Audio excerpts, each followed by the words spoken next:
If you've ever been a pretentious film snob like me, you most likely have tried to watch as many movies on the IMDb Top 250 list as possible. And if you're anything like me, you probably have also noticed how out of the top 20, half of them are based on novels. Even in today's climate of divisive comic book blockbusters, the occasional toy commercials, and the video game boom, books remain one of cinema's richest sources for compelling stories, characters, and worlds. From beloved classics to experimental indies, many of the stories we love on screen started as books. This symbiotic relationship between literature and film has been around for a long time and has evolved the way stories are told in general. Through books, cinema inherited foundational elements like character development, thematic depth, and narrative structure. Whether it's the non-linear storytelling of Pulp Fiction, or the chapters you see in The Shining, or the episodic structure of most TV shows, books have been shaping the visual medium even before being directly adapted. Despite their popularity, movies, TV shows, and especially video games are a relatively new medium. Books predate even the earliest of film by centuries, offering narratives so timeless that they have literally transcended mediums across cultures and generations. किताबें sir, books. Long before cinema had its Chaplins, Keatens, and Hitchcocks, literature was the reigning champion of storytelling. And in this video, I'll discuss how books have shaped cinema, from their history to their benefits and challenges. Shall we begin? Frankly, my dear, I don't give a damn. From the moment filmmakers realized that the written word could be brought to life on the screen, books have served an endless source of inspiration. Most of us, when we think of book adaptations, we think of the most popular ones first. But to discuss the history of adaptations, we have to go back decades, way before the likes of Fincher, Scorsese, and even Kubrick and Hitchcock. I'm talking black and white movies, some of which did not even have dialogues. Yeah, is this gonna take a while? Yes. Relax, I'm going to keep this segment short so that you guys aren't too bored. That's comforting. Yes. In the early days of cinema, filmmakers turned to classic novels in order to create several iconic films. Some of these books already had big audiences, so adapting them made sense. The Wizard of Oz and Frankenstein are examples of such early adaptations. Then, during the golden age of Hollywood, turning best-selling books into movies became very popular. Arguably the best example of this is 1939's Gone with the Wind. Based on Margaret Mitchell's 1936 novel of the same name, this film became a cultural phenomenon, earning awards and setting box office records. Movies like this showed the true financial potential of such adaptations, as it remains the highest grossing movie of all time when adjusted for inflation. As the film industry grew, so did its appetite for specific genres. Science fiction classics like Blade Runner and 2001: A Space Odyssey paved the way for modern hits like Dune and The Martian, while also inspiring original films like Interstellar and The Matrix. Fantasy epics like The Lord of the Rings, Game of Thrones, and Harry Potter turned books into billion-dollar franchises. Expecto Patronum! Money, money, money, money, money, money. Despite the legacy of these aforementioned genres, I think dramas and thrillers arguably benefited the most as they were cheaper to produce and easier to consume overall. Whether it's romantic dramas like The Notebook and Pride and Prejudice, crime dramas like The Godfather and Goodfellas, coming-of-age dramas like The Perks of Being a Wallflower and The Fault in Our Stars, or even prison dramas like Shawshank Redemption and The Green Mile. Some of the most well-acclaimed dramas have come from books. We are infinite.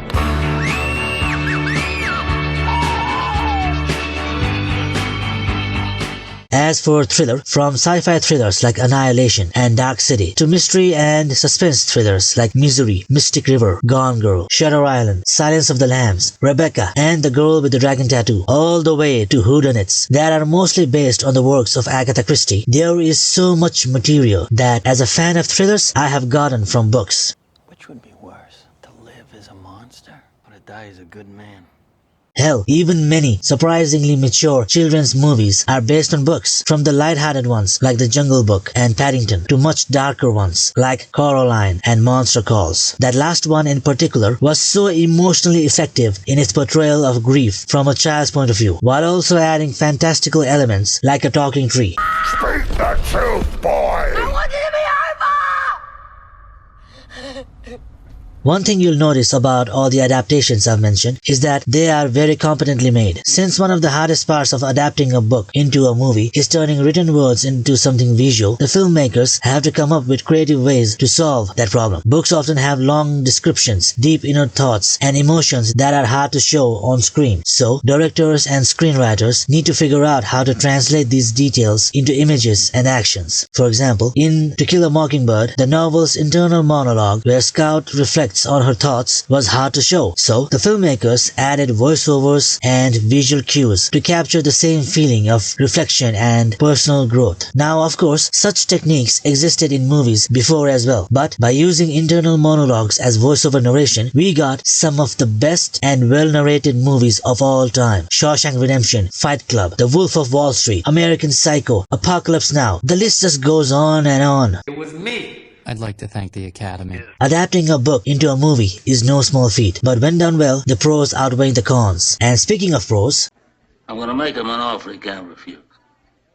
there are many benefits of adapting books into films. For one, depending on the book's popularity, you're tapping into a story with a built-in loyal fan base, guaranteeing an initial audience upon release, like how Harry Potter, Twilight, 50 Shades of Grey, Lord of the Rings, and The Hunger Games benefited from massive pre-existing fandoms. It also makes for easier storytelling at times, since books have already done most of the heavy lifting by providing a detailed plot, character arcs, and themes, giving filmmakers a strong, ready-made foundation that can save time during other areas of pre-production. But a story is only as good as the storyteller, which is where we look at directors who have managed to create their whole legacy through book adaptations. I'm talking about talents like Martin Scorsese, David Fincher, Peter Jackson, Steven Spielberg, Alfred Hitchcock, Francis Ford Coppola, Robert Zemeckis, and of course Stanley Kubrick, among many, many more. These directors have been known to explore the universal ideas in books to great results. From the financial success of Forrest Gump and The Lord of the Rings, to the critical and commercial acclaim of The Godfather and Jurassic Park, to the pop culture juggernauts that were Fight Club and The Shining, these filmmakers have expanded their influence by introducing these stories to people who may not have consumed it otherwise. Splicing single frames of pornography into family films.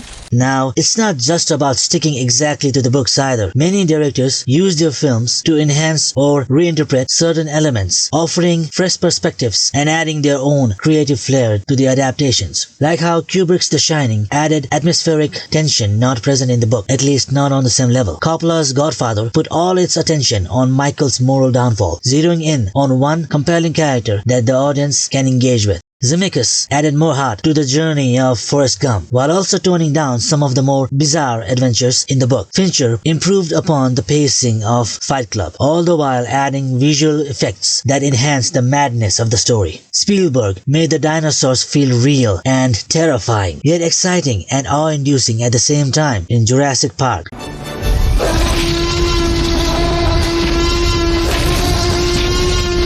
I can keep going on, but the point is, films offer a more accessible way to experience a story for general audiences, especially the ones who might not typically read books. And these filmmakers took advantage of that audience while also presenting the story in a way that will fit the visual medium. Unfortunately, these creative geniuses are in the minority, as there are many more bad adaptations where the story lost its core. Movies like Artemis Fowl, Paper Towns, The Dark Tower, and A Wrinkle in Time are great examples of it, as they were both bad at storytelling and at the box office.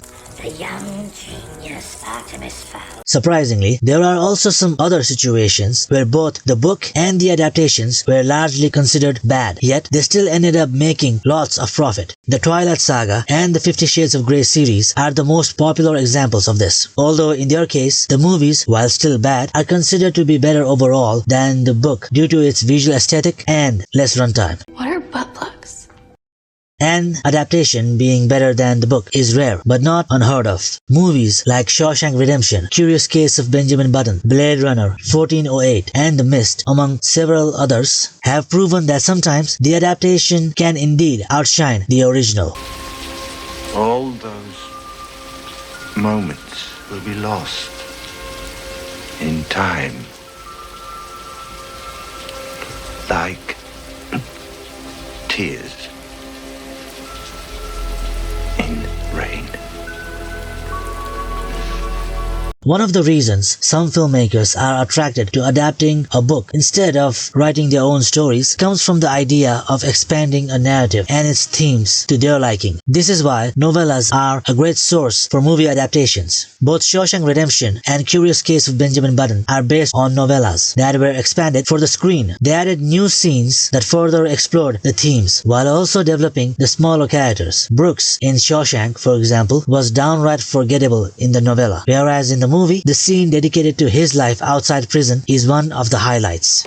I have trouble sleeping at night. I wake up scared. Sometimes it takes me a while to remember where I am. I don't like it here. I'm tired of being afraid all the time. I've decided not to stay. On the opposite side, there are times when the book contains too much narrative and the filmmakers have to cut down several scenes. Stephen King is one of the most adapted authors, and most of the time, there are dozens of scenes that need to be trimmed from his novels for a well-paced story. It, Misery, The Shining, and 11/22/63 are some of his adaptations where the filmmakers had to cut a lot. It especially needed some trimming as the novel was over 1,000 pages long and full of backstories for even the most minor of characters. Other than Stephen King, Philip K. Dick's Do Androids Dream of Electric Sheep and Mario Puzo's The Godfather are also two novels that had to be trimmed a lot. It's not personal, Sonny. It's strictly business. This is riskier on the filmmaker's part, as in order to provide a seamless story, they can sometimes cut out necessary character moments or world-building details. To solve this issue, a filmmaker can add new scenes to replace their longer book counterparts, while also staying true to the core of the story, which is what Kubrick did for The Shining. He removed the hedge animals but then replaced it with a hedge maze, which looked better for the screen while providing a good setup for the climax. His treatment for the characters, however, weren't as well received by the author or the fans of the book, which brings us to our next segment. Look how they massacred my boy. It's time we discuss the challenges of adapting books to film, like deciding what to keep, what to change, and how to translate written words on a page to a visual approach for the screen that works. A book is usually much longer than a movie, and so compressing a novel into a film's runtime often means cutting scenes, characters, or subplots, sometimes to the detriment of the story itself. Most of the time, this is done to make the narrative fit a specific cinematic style or for commercial reasons. But when the wrong things are cut, the changes may not resonate with audiences. After all, like I previously stated, a book often has more time to develop characters and story arcs, but a film needs to maintain a steady pace within the limited time span. Here's Johnny. Add to that, some books describe fantastical or intricate worlds that are hard to bring to life on screen. The quality of visual effects can also make or break a film's immersion. Good CGI is both expensive and time-consuming, which could lead to filmmakers either finding an alternative or just removing the scenes completely. As a result, the story may feel rushed and may not have the emotional weight they should. If the film strays too far from the source material to appeal to a broader audience, it might upset book fans. On the other hand, if the film is too faithful, it may be hard for viewers who haven't read the book to follow or enjoy.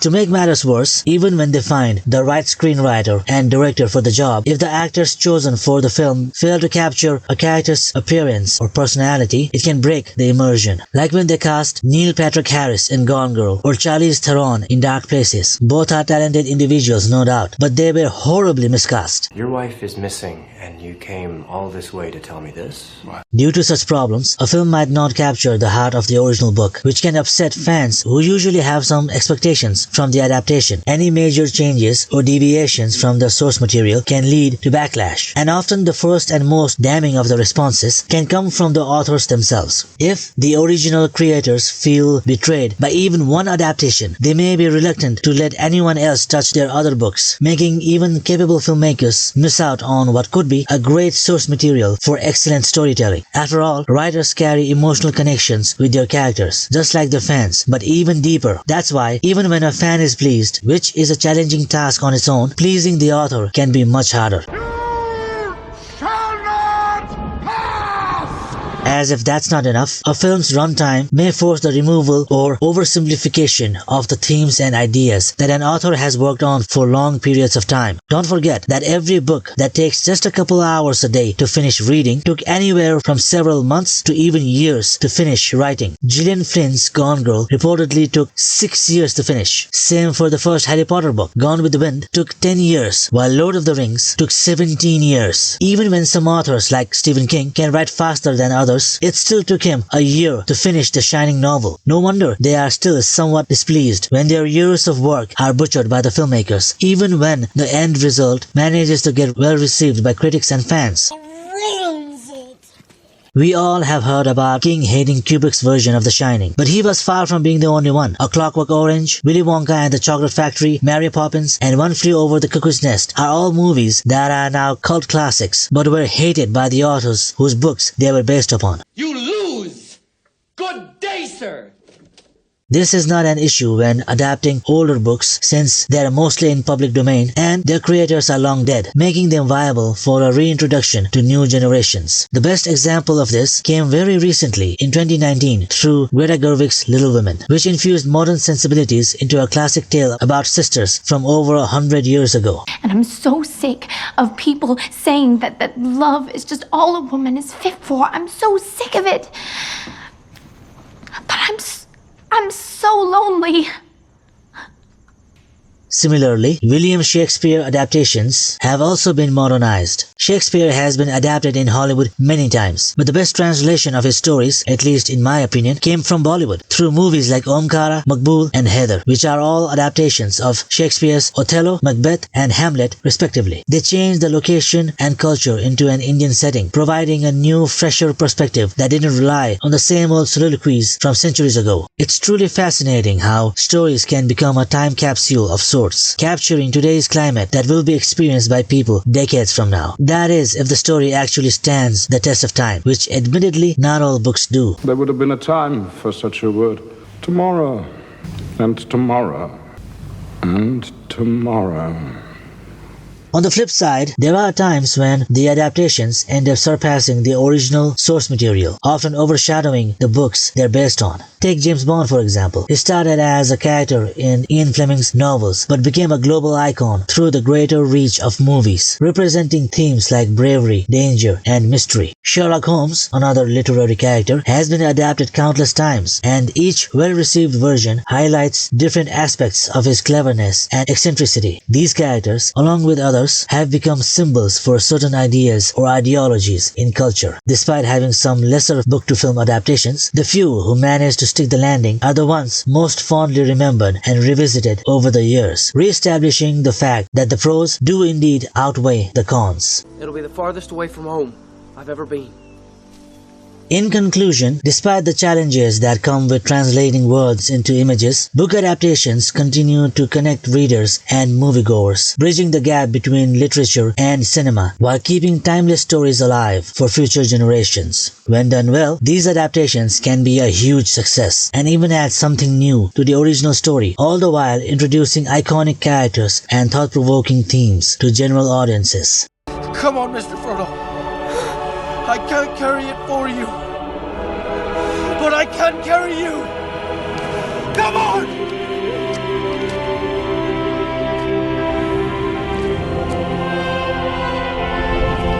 In recent years, the rise of streaming services have also allowed for longer formats like miniseries and TV shows, which can explore the details of a book much more thoroughly than any single movie ever could. The Handmaid's Tale, Bridgerton, The Queen's Gambit, and House of the Dragon are some prime examples of book adaptations thriving in this new format. At their core, books and films are two sides of the same storytelling coin. While one immerses readers through words, the other captivates audiences through visuals. Whether it's a timeless classic, a modern reimagining, or an original genre piece, the relationship between these two has not only given us some of the greatest stories ever told, but has also pushed the boundaries of what storytelling can achieve.